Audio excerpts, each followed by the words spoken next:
शिव के जन्म से जुड़े कई रहस्य हैं। आज के इस विश्लेषण में इन दिलचस्प कथाओं को करीब से समझेंगे। तो सवाल है, अगर शिव ही शुरुआत और अंत है तो उनका जन्म कैसे हुआ? चलिए गहराई में चलते हैं। शिव पुराण के अनुसार शिव स्वयंभू हैं, मतलब उनका कोई माता पिता नहीं, वो खुद अपनी इच्छा से प्रकट हुए।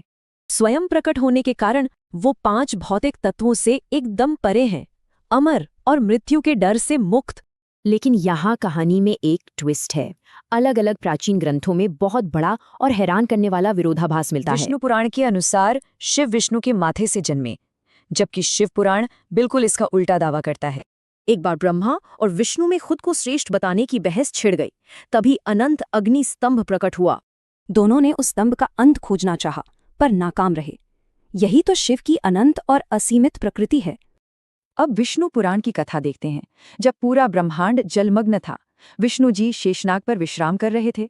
विष्णु की नाभि से ब्रह्मा निकले, पर उन्होंने शिव को पहचानने से इनकार कर दिया। इससे शिव भयंकर क्रोधित हुए।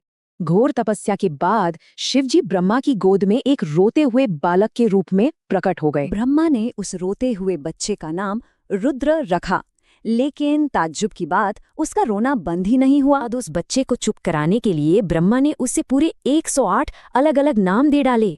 इन ताकतवर नामों में भीम, पशुपति और महादेव जैसे नाम शामिल थे, जिन्हें बाद में पृथ्वी पर स्थापित किया गया। दूसरी तरफ श्रीमद् देवी महापुराण एक बिल्कुल ही अलग ब्रह्मांडीय वंशावली या यूं कहें कि जन्म कथा हमारे सामने रखता है। इसके मुताबिक माता दुर्गा और पिता सदाशिव ही वास्तव में ब्रह्मा, विष्णु और महेश के सर्वोच्च माता पिता हैं। एक बार फिर ब्रह्मा और विष्णु झगड़े, तब पिता सदाशिव ने आकर उन्हें सृष्टि के अलग अलग काम सौंपे। तो यहाँ सबसे दिलचस्प बात यह है कि सदाशिव ने अपने पूरे 5 मुख होने का बड़ा रहस्य खोला। उनके हर मुख से एक खास ब्रह्मांडीय ध्वनि निकली, जो बड़ी खूबसूरती से एक दूसरे के साथ जुड़ती चली। एक साथ मिलकर इन्हीं आवाजों ने परम पवित्र मंत्र ओम बनाया, जो शिव की सबसे बड़ी शक्ति दिखाता है। ब्रह्मांड बनाने वाले ही नहीं, शिव ने दुनिया की सबसे पहली महान गुरु शिष्य परंपरा की नींव भी रखी।